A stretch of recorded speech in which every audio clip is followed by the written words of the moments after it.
यहाँ पर बच्चे एक बहुत बड़ी ब्लंडर करते हैं। हिमालयाज के राइज को प्लेट कन्वर्जेंस से नहीं कोरिलेट करना है। Himalayas are not rising because of plate convergence. लोग कहते हैं this Eurasian plate is there and Indian plate is subducting and that is causing the Himalayas to rise. No, it's Himalayas, in fact, Great Himalayas got formed 50 million years ago. Middle Himalayas 25 million years ago. Shivaliks 5 million years ago. Since then, these are undergoing weathering, erosion, and lowering in height.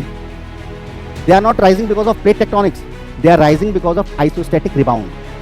They are rising because of isostatic compensation. They are rising because of isostatic uplift.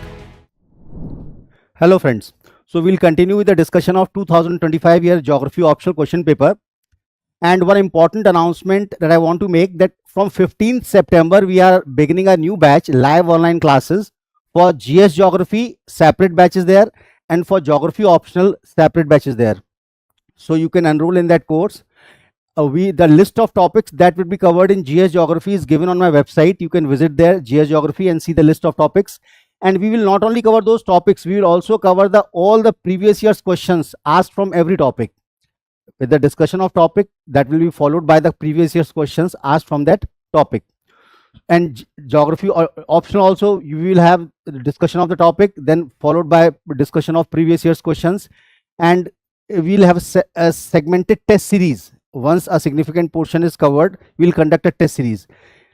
So you can join this course. It is only in live online mode.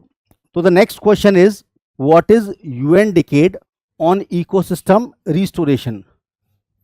UN decade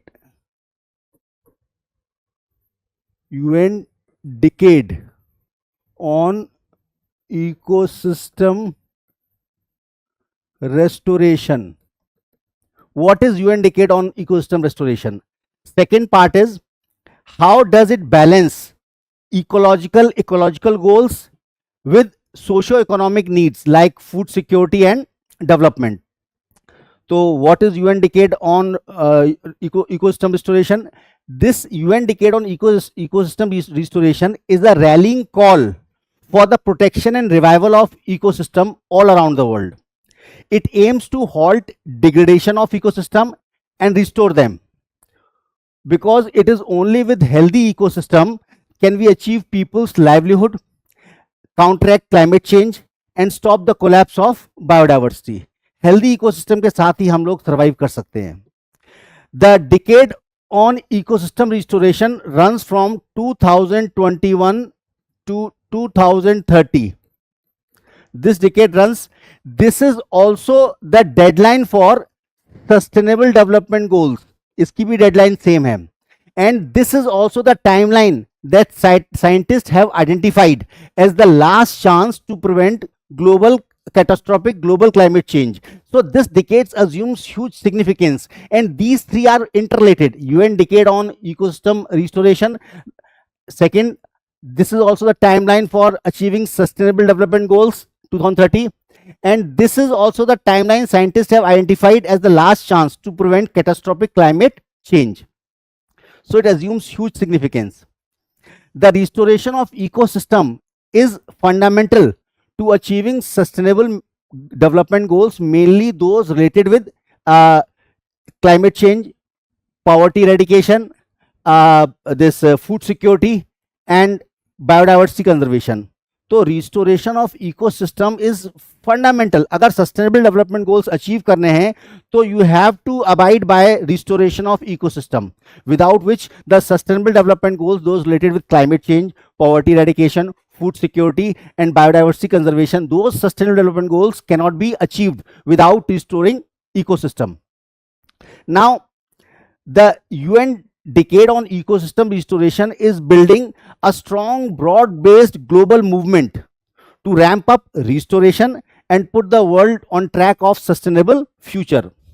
Here in this, forests are at the center stage. Forests are at the center stage in this UN decade on ecosystem restoration. It has been observed that the deforestation has been going on at a very fast pace. According to Food and Agriculture Organization, FAO, since 1990, 420 million hectares of forests have been degraded. Huge. This is huge. And this has devastating consequences for our health, for our food security, water availability, and biodiversity. Forests are very important for basically regulating the local climate, causing the rainfall by way of transpiration, and this impacts on our food security. Agriculture cannot sustain without forest, because agriculture is overwhelmingly dependent on rainfall, and forests are the one of the main causative mechanisms for rainfall. Apart from absorbing greenhouse gases, having immense biodiversity, being a sub source of food, forests regulate the climate, meso, micro and macro climate. Globally, अगर urban areas में देखा जाए, in urban areas 93% of cities will face significant disruption caused by climate change, जैसे water scarcity, increased urban heat island effect, increased food insecurity, and greater vulnerability to natural and climate related disaster. Urban areas में होंगे because of lack of forest. Urban areas are jungles of concrete. Here basically because of increased urbanization, increased concentration of population in urban areas, increased basically अब जैसे जैसे time urbanization is increasing, the density of population is also increasing in urban areas. That is having huge detrimental impact on the urban ecosystem. तो इसका एक cost effective solution, this UN Decade on Ecosystem says, a nature based solution offer a cost effective way for increasing the resilience of urban systems. क्या है cost effective? Urban and peri-urban urbanization, urban and peri-urban forest, मतलब growing trees in urban areas and surrounding urban areas. Urban and peri-urban forest, that is urban forestry, is one such solution. This will reduce temperature, filter water and air pollutant, provide source of ready food, and make cities more resilient and livable.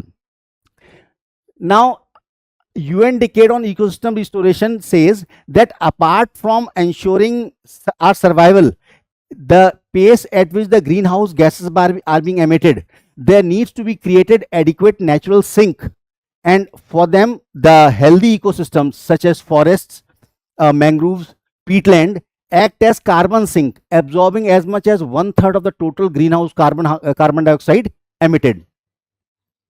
Healthy soils, healthy ecosystem होगा तभी healthy soil होंगी. Healthy soil store more nutrient, and as a result the productivity of soil is increased. They produce high quality crop. So the increasing food need, food security can be ensured only with the help of healthy soil, that is healthy ecosystem, which can feed our increasing population without taking its toll on forests. According to UN Decade on Ecosystem Restoration, the objective is to restore 350 million hectare of degraded land by 2030. इसका objective ये है to restore 350 million hectare of degraded landscape by 2030.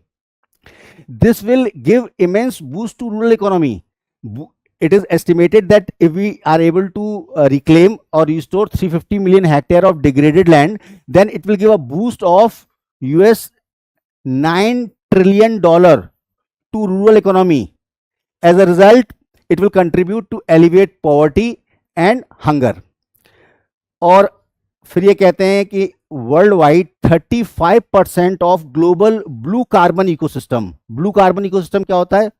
Blue carbon ecosystem, blue carbon ecosystem refers to those vegetated coastal areas which are in transition zone between sea and land, that is wetlands like mangroves, salt marshes, seagrass bed. These 35% of blue carbon ecosystem indicates wetlands, that is vegetated coastal areas like mangroves, salt marshes, seabed grasses. They have 35% of blue carbon ecosystem is degraded. It is said if we are able to restore these wetlands, 35% of blue carbon ecosystem that has been degraded, if we are able to reclaim them, then 14% of the potential needed to contain the global warming by 2 degree centigrade that would be achieved. अगर हम global warming को 2 degree तक limit करना चाहते हैं, even if we restore 35% of this blue carbon ecosystem that has been degraded, if we are able to restore it, this will account for 14% of the potential needed to limit global warming to 2 degree centigrade. Why? Because global blue carbon ecosystems, that is wetlands, their capacity to hold carbon stock is very high. मतलब they account for just 1.5% of terrestrial ecosystem, but they account for 8.4% of the carbon stock. मतलब their carbon holding capability is higher. So now it is well known that ecology is inversely proportional to economy. The second part we have already discussed. It says how to balance this ecology with socio-economic needs of food security and development. See, no economic development can subsist on deteriorating ecology. Social needs need to be contained, otherwise social cost exceeds social benefit. Then economy takes the backstage and ecology comes on the front. No social needs or economic needs can be sustained on a deteriorating ecology. So we must take into account ecological restoration. That is a prerequisite for economic and social development. So that was the answer. Now next question is, the Himalayas are still rising. Very good. This is purely conceptual question, simple. The Himalayas are still rising. The statement is the Himalayas are still rising. Expand this statement and describe the processes involved in it with suitable sketches and examples. यहाँ पर बच्चे एक बहुत बड़ी blunder करते हैं. हिमालयाज के rise को प्लेट कन्वर्जन से नहीं कोरिलेट करना है.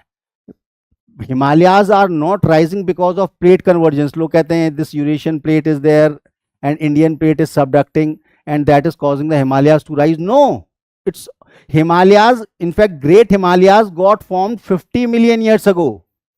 Middle Himalayas 25 million years ago. Shivaliks 5 million years ago. Since then, these are undergoing weathering, erosion and lowering in height. They are not rising because of plate tectonics. They are rising because of isostatic rebound. They are rising because of isostatic compensation. They are rising because of isostatic uplift. So be very clear, don't try to correlate rise of Himalayas with plate tectonics. Now, why are they rising? Now, Himalayas or mountains in general are made up of Sial, and these Himalayas are floating over underlying substratum. These are floating over underlying substratum that is made up of Sima. Himalayas are made up of Sial. Himalayas are made up of Sial and they are floating over underlying substratum that is made up of Sima, and Himalayas are made up of Sial and they are floating over underlying substratum of Sima, and these roots of Himalayas are displacing Sima. Sima is denser than Sial. Just like ice on water, the density difference is same as between ice and water. Himalayas are floating, made up of Sial, floating over Sima. They are displacing Sima. And Sima is applying a force of buoyancy on this Himalayas. पूरा weight Himalayas का जैसे कोई बर्फ का टुकड़ा तैरता है, 1/10 lies above the surface, 9/10 lies below the surface, जैसे आइसबर्ग होता है ना, likewise. So just like that Himalayas are floating over sima and they are displacing Sima, and Sima is applying a force of buoyancy. So when initially Himalayas got formed, they were quite high and they were displacing Sima as per their weight. Over the period of time, because of weathering and erosion of Himalayas, the weathered sediment got deposited in oceans and the height of Himalayas significantly reduced. Over the period of time, 50 million years ago पहले बने थे, तब से वो they are undergoing weathering and erosion, weathering and erosion, weathering and erosion. Because of this weathering and erosion, the Himalayas got lowered. Now, as they got lowered, the weight of Himalayas decreased, but this Sima was applying force of buoyancy as per the original weight of Himalayas. So ideally, the roots should uplift immediately. But this does not happen immediately because the roots are stuck with Sima. चिपके होते हैं. Because of viscosity, the roots does not rise immediately. जैसे तुमने सुना होगा Iceland और Greenland are rising. Why? During ice age, huge heaps of ice was deposited on Iceland and Greenland. When this ice melted, the roots did not witness immediate rise because the roots are stuck with Sima due to viscosity. चिपके होते हैं. So a state of in equilibrium develops. When Himalayas got formed, they were displacing Sima as per their weight. जैसे पानी में एक pencil डाल दो, this much is above water, rest is immersed in water. So the weight of water displaced is equal to weight of this pen. Likewise, the weight of Sima displaced was equal to the original weight of the mountain. But when the mountains got weathered and eroded, the weight of the mountain decreased, and the force of buoyancy applied by Sima exceeded the weight of the mountain. But the mountain or Himalayas did not witness immediate rise because the roots of Himalayas were stuck with Sima because of viscosity. The continued weathering and erosion of Himalayas reduced the weight to such an extent that force of buoyancy applied by Sima exceeded the force of viscosity, and the roots started rising.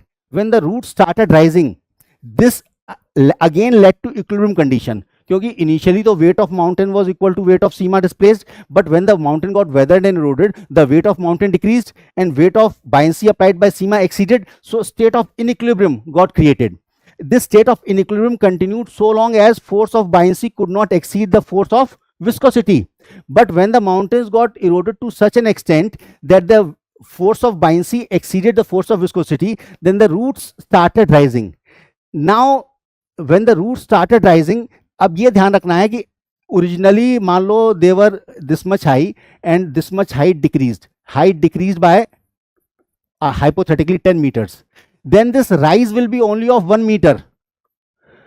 Himalayas are rising, it does not mean they will rise beyond their original heights, क्योंकि this 10 meters of sediment जब वो erode होगा, its weight will be equal to 1 meter of Sima.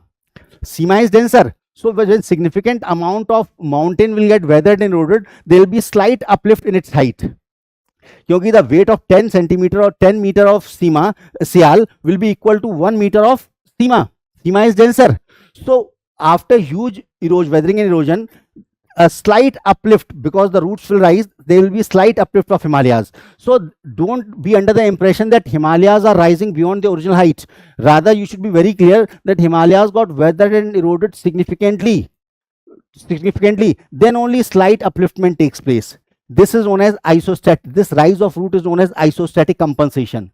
तभी तो कहते हैं isostasis is a state of balance that the earth crust tend to maintain by way of isostatic compensation. That is, when this equilibrium rises, isostatic compensation pushes the root upward so that the weight of Sima displaced again become equal to weight of mountain. There will be slight upliftment, and that is known as rising of Himalayas, right?